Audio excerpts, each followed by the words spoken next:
ಓಂ ಶ್ರೀ ಗುರುಭ್ಯೋ ನಮಃ. ಸರ್ವೇ ಜನೋ ಸುಖಿನೋ ಭವಂತು.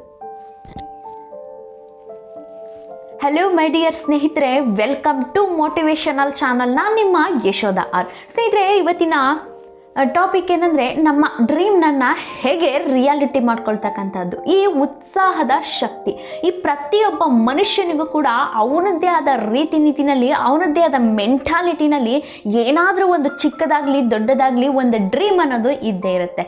ಬಹುತೇಕ ಜನರು ಈ ಕನಸನ್ನು ಕನಸಾಗೆ ಉಳಿಸ್ಕೊಂಡು ನನಸು ಮಾಡ್ಕೊಳ್ಳೋದ್ರಲ್ಲಿ ಮುಂದೆ ಹೆಜ್ಜೆ ಇಡಲ್ಲ.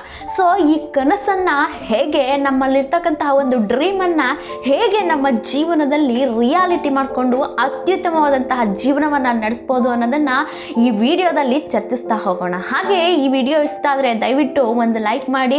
ಸ್ನೇಹಿತರೆ, ಯಾರೆಲ್ಲ ಇನ್ನು ನನ್ನ ಚಾನಲ್ನ ಸಬ್ಸ್ಕ್ರೈಬ್ ಆಗಿಲ್ಲ ದಯವಿಟ್ಟು ಸಬ್ಸ್ಕ್ರೈಬ್ ಆಗಿ ವಿಡಿಯೋ ನೋಡಿ, ಎಂಡ್ ತನಕ ಈ ವಿಡಿಯೋ ನೋಡಿ ಸ್ನೇಹಿತರೆ. ಯಾಕಂದರೆ ಕೆಲವೊಂದು ಬೆಸ್ಟ್ ಸೊಲ್ಯೂಷನ್ನ ಹೇಳ್ತಾ ಹೋಗ್ತೀನಿ. ಆ ಸೊಲ್ಯೂಷನ್ನ ನೀವು ಅಳವಡಿಸಿದ್ದೆ ಆದಲ್ಲಿ ಪ್ರತಿಯೊಂದು ಸಮಸ್ಯೆಗೂ ಕೂಡ ಒಂದು ಸೊಲ್ಯೂಷನ್ ಸಿಗುತ್ತೆ ಅಂತ ಹೇಳ್ತಾ, ಈ ಕನಸುಗಳನ್ನು ರಿಯಾಲಿಟಿ ಮಾಡ್ತಕ್ಕಂತಹ ಈ ಕೆಲವೊಂದು ಟಿಪ್ಸ್ಗಳ ಬಗ್ಗೆ ಹೋಗೋಣ ಸ್ನೇಹಿತರೆ.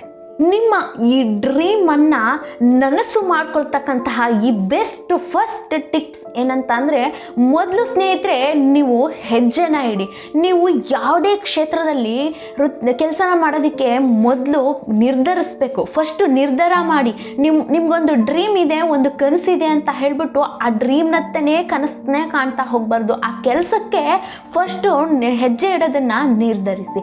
ಫಸ್ಟು ನಿಮ್ಮ ಸಾಮರ್ಥ್ಯ ಏನಿದೆ, ನಿಮ್ಮ ಉತ್ಸಾಹ ಏನಿದೆ ಅದನ್ನು ಗುರುತಿಸಿ. ಯಾಕಂದರೆ ಪ್ರತಿಯೊಬ್ಬ ವ್ಯಕ್ತಿಗೂ ಕೂಡ ಅವನದ್ದೇ ಆದ ಏನಾದರೂ ಒಂದು ಟ್ಯಾಲೆಂಟ್ ಇದ್ದೇ ಇರುತ್ತೆ. ನಿಮ್ಮಲ್ಲಿ ಏನು ಟ್ಯಾಲೆಂಟ್ ಇದೆ, ಯಾವ ಕ್ಷೇತ್ರದಲ್ಲಿ ಒಂದು ಟ್ಯಾಲೆಂಟ್ ಇದೆ, ಆ ಟ್ಯಾಲೆಂಟು ನಿಮ್ಮಲ್ಲಿರ್ತಕ್ಕಂಥ ಉತ್ಸಾಹ, ಆ ಸಾಮರ್ಥ್ಯವನ್ನು ಮೊದಲು ನೀವು ಗುರುತಿಸಿ.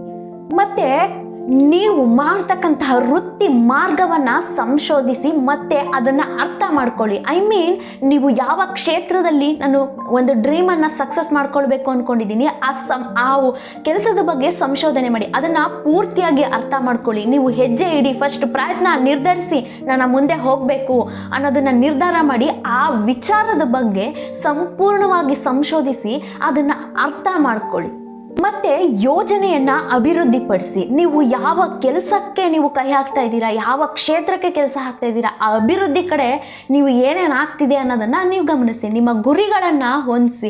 ಆ ಡ್ರೀಮಲ್ಲಿ ನಿಮ್ಮ ಗುರಿಗಳು ಏನಿದೆ ಅದನ್ನು ಫಸ್ಟು ಚಿಕ್ಕದಾಗಿ ಗುರಿಗಳನ್ನ ಪಟ್ಟಿ ಮಾಡ್ತಾ ಹೋಗಿ. ನಾನು ಯಾವ ರೀತಿ ಒಂದು ಹೋದರೆ ಸಕ್ಸಸ್ಫುಲ್ ಆಗಬೇಕು ಅನ್ನೋದನ್ನು ಫಸ್ಟ್ ನೀವು ಕ್ಲಾರಿಟಿಯಾಗಿ ಒಂದು ಪಿಕ್ಚರ್ ಮಾಡ್ಕೊಳ್ಳಿ ಅಥವಾ ಒಂದು ಚಾರ್ಟ್ ಮಾಡ್ಕೊಳ್ಳಿ. ಈ ನೆಕ್ಸ್ಟ್ ಟಿಪ್ಸ್, ಸೆಕೆಂಡ್ ಟಿಪ್ಸ್ ಏನಂತಂದರೆ, ಅಡಿಪಾಯವನ್ನು ನಿರ್ಮಿಸಿ. ಅಂದರೆ ನೀವು ಒಂದು ಮನೆನ ಕಟ್ಟಿ ಏನೇ ಒಂದು ಮಾಡಿ, ಫಸ್ಟ್ ಪ್ಲೇಸ್ಮೆಂಟ್ ಅಡಿಪಾಯವನ್ನು ಕರೆಕ್ಟಾಗಿ ಒಂದು ಅಡಿಪಾಯವನ್ನು ನೀವು ನಿರ್ಧರಿಸಿದ್ದೆ ಆದಲ್ಲಿ ಅದು ನೀವು ಎಷ್ಟೇ ದೊಡ್ಡ ಮಟ್ಟಕ್ಕೆ ಹೋದರೂ ಕೂಡ ಅದು ಕುಸಿದು ಬೀಳಲ್ಲ.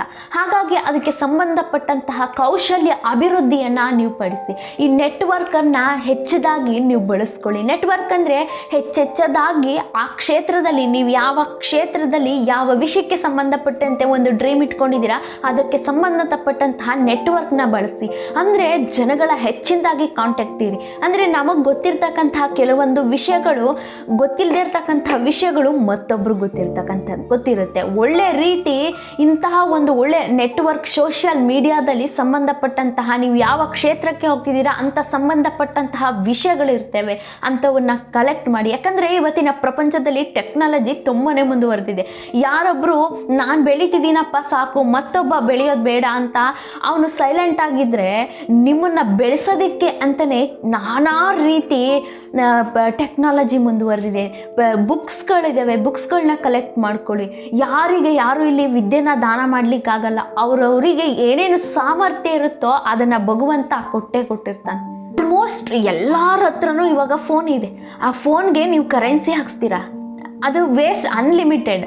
ಅದನ್ನು ಒಂದು ಒಳ್ಳೆ ರೀತಿ ಉಪಯೋಗ ಮಾಡ್ಕೊಳ್ಳಿ. ಅದರಿಂದ ನನ್ನ ಲೈಫಿಗೆ ಏನೇನು ಬರ್ತಕ್ಕಂಥದ್ದನ್ನೆಲ್ಲ ಕಲೆಕ್ಟ್ ಮಾಡಿ, ಸರ್ಚ್ ಮಾಡಿ, ಹುಡುಕಿ ಬುಕ್ಸ್ಗಳನ್ನ ಕಲೆಕ್ಟ್ ಮಾಡ್ಕೊಳ್ಳಿ. ಎಲ್ಲೆಲ್ಲೋ 5 ನಿಮಿಷ 10 ನಿಮಿಷ ಟೈಮ್ ಕೊಡ್ತೀರಾ ಸ್ನೇಹಿತರೆ. ಇಂಥ ಒಂದು ಒಳ್ಳೆ ವಿಷಯನ ರೆಕಾರ್ಡ್ ಮಾಡೋದಕ್ಕೆ ನೀವು ಯಾಕೆ ಟೈಮ್ ಕೊಡಲ್ಲ?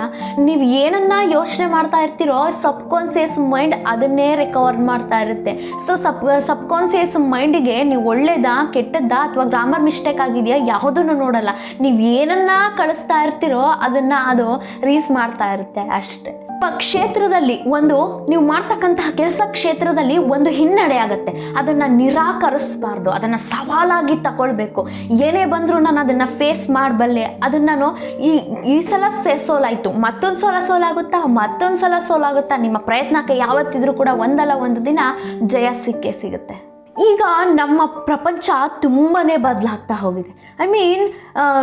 ಕಾಂಪಿಟೇಷನ್ ಅನ್ನೋದು ತುಂಬಾ ವೇಗವಾಗಿ ಹೋಗ್ತಿದೆ. ಅದಕ್ಕೆ ಅಂತಲೇ ನಾನು ಕೆಲವೊಂದಷ್ಟು ವೀಡಿಯೋಸ್ ಮಾಡಿದ್ದೀನಿ. ಬೆಳಿಗ್ಗೆ ಎದ್ದು ಹೇಗೆಲ್ಲ ನಮ್ಮ ದಿನಚರಿನ ಮಾಡಬೇಕು ಅನ್ನೋದ್ರ ಬಗ್ಗೆ. ನೀವು ಹೋಗಿ ವಿಡಿಯೋ ನೋಡಿಲ್ಲ ಅಂದರೆ ನನ್ನ ಚಾನಲ್ನ ಸರ್ಚ್ ಮಾಡಿದ್ರೆ ಖಂಡಿತವಾಗಿಯೂ ಕೂಡ ನಾನು ಐ ಕಾರ್ಡಲ್ಲಿ ಹಾಕಿರ್ತೀನಿ, ವೀಡಿಯೋಸ್ನ ನೋಡಿ. ಈ ಬದಲಾಗಿರ್ತಕ್ಕಂತಹ ಈ ಉದ್ಯೋಗ ಕ್ಷೇತ್ರದಲ್ಲಾಗಿರ್ಬೋದು, ನೀವು ಮಾಡ್ತಕ್ಕಂಥ ಕ್ಷೇತ್ರದಲ್ಲಾಗಿರ್ಬೋದು, ಅದಕ್ಕೆ ಹೊಂದಿಕೊಳ್ಳೋದಕ್ಕೆ ನೀವು ಪ್ರಯತ್ನ ಪಡಬೇಕು.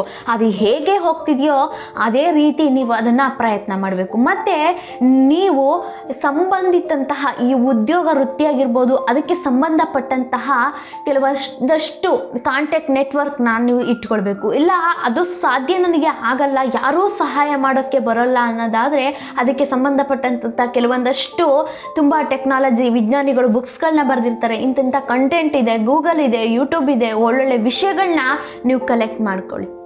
ಲಾಸ್ಟ್ ಟಿಪ್ಸ್ ಏನಂದರೆ, ನಿಮ್ಮ ಕನಸುಗಳ ವೃತ್ತಿಯನ್ನು ಸಾಧಿಸೋದು. ನಿಮ್ಮ ಮೈಲಿಗಲ್ಲುಗಳನ್ನು ಆಚರಿಸ್ಬೇಕು, ನಿಮ್ಮ ಯಶಸ್ಸನ್ನು ಆಚರಿಸ್ಬೇಕು. ಪ್ರತಿಯೊಬ್ಬ ಮನುಷ್ಯನಿಗೂ ಕೂಡ ಒಂದು ಒಳ್ಳೆಯದು ಕೆಟ್ಟದ್ದು ಅಥವಾ ಸುಖ ದುಃಖ ಅನ್ನೋದು ಇದ್ದಿರುತ್ತೆ. ನಿಮ್ಮ ಜೀವನದಲ್ಲಿ ಯಾವ್ಯಾವೆಲ್ಲ ಒಂದು ಚಿಕ್ಕ ವಿಷಯಗಳಿದೆ, ಯಶಸ್ಸಿದೆ, ಅದನ್ನು ಆಚರಿಸಿ, ಒಂದು ಕೃತಜ್ಞತೆಯನ್ನು ಸಲ್ಲಿಸಿ ಭಗವಂತನಿಗೆ. ನಿಮ್ಮ ಜೀವನದಲ್ಲಿ ಇದೊಂದು ಅಳವಡಿಸ್ಕೊಳ್ಳಿ ಸ್ನೇಹಿತರೆ. ಏನೇ ನಿಮ್ಮಲ್ಲಿ ಒಂದು ಒಳ್ಳೆಯದಿದ್ರೂ ಕೂಡ ಫಸ್ಟು ಭಗವಂತನ ಹತ್ರ ಕೇಳೋದ್ರ ಬದಲು ಕೃತಜ್ಞತೆನ ಸಲ್ಲಿಸಿ. ಆ ಕೃತಜ್ಞತೆಯಿಂದನೇ ನಿಮಗೆ ಅದು ದೊರಕುತ್ತೆ. ಮತ್ತು ನಾನೊಂದು ಡ್ರೀಮನ್ನು ಇಟ್ಕೊಂಡಿದ್ದೀನಿ ಅಂದರೆ, ಇವತ್ತು ಮಾಡಿರ್ತಕ್ಕಂಥ ಕೆಲಸ ನಾಳೆ ಮಾಡ್ದೇ ಇರಬಾರ್ದು. ನಾಳೆ ಮಾಡ್ಕೊಂಡ್ರಾಯ್ತು ಅಥವಾ ನಾಡಿದ್ದು ಮಾಡ್ಕೊಂಡ್ರಾಯ್ತು ಅನ್ನೋದು ಇರಬಾರ್ದು. ನಿಮ್ಮ ಡ್ರೀಮ್ ಮಾಡಬೇಕಂದ್ರೆ ಸತತವಾಗಿ ಏನಾದರೂ ಒಂದು ಕಲಿತಾನೆ ಇರಬೇಕು. ಏನಾದರೂ ಒಂದು ಮೈಂಡ್ಸೆಟ್ಟಲ್ಲಿ ನೀವು ಆಕ್ಟಿವಿಟೀಸ್ ಚಟುವಟಿಕೆಗಳಲ್ಲಿ ಭಾಗವಹಿಸ್ತಾನೆ ಇರಬೇಕು.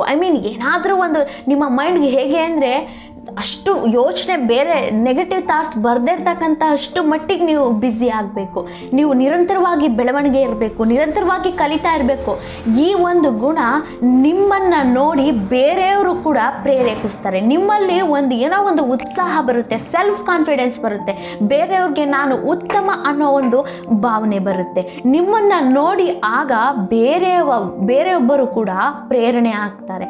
ಸೊ ಇದಿಷ್ಟಾಗಿತ್ತು ನಿಮ್ಮ ಡ್ರೀಮ್ನ ಒಂದು ಒಳ್ಳೆ ರೀತಿ ನನಸು ಮಾಡ್ಕೊಳ್ತಕ್ಕಂತಹ ಬೆಸ್ಟ್ ಟಿಪ್ಸ್. ಈ ಟಿಪ್ಸನ್ನು ನೀವು ನಿಜವಾಗ್ಲೂ ಅಳವಡಿಸಿದ್ದೆ ಆದಲ್ಲಿ ಖಂಡಿತವಾಗಿಯೂ ಕೂಡ ನಿಮ್ಮ ಸಕ್ಸಸ್ ಬಗ್ಗೆ ನೀವು ನೋಡ್ಬೋದಂತ ಹೇಳ್ತಾ, ಈ ವಿಡಿಯೋ ಇಷ್ಟ ಆಗಿದ್ರೆ ದಯವಿಟ್ಟು ಸ್ನೇಹಿತರೆ ಒಂದು ಲೈಕ್ ಮಾಡಿ. ಹಾಗೆ ಇನ್ನು ಯಾರೆಲ್ಲ ಸಬ್ಸ್ಕ್ರೈಬ್ ಆಗಿಲ್ಲ ಪ್ಲೀಸ್ ಬೇಗ ಸಬ್ಸ್ಕ್ರೈಬ್ ಮಾಡಿ. ಇದಕ್ಕಿಂತ ಇನ್ನು ಒಳ್ಳೊಳ್ಳೆ ಪ್ರತಿನಿತ್ಯ ಒಂದೊಳ್ಳೆ ಯೂಸ್ಫುಲ್ ಇನ್ಫಾರ್ಮೇಷನ್ ಒಂದಿಗೆ ನಿಮ್ಮ ಮುಂದೆ ಬರ್ತೀನಿ. ನೆಕ್ಸ್ಟ್ ವಿಡಿಯೋದಲ್ಲಿ ಸಿಗೋಣ. ಅಲ್ಲಿವರೆಗೂ ನಮಸ್ಕಾರ.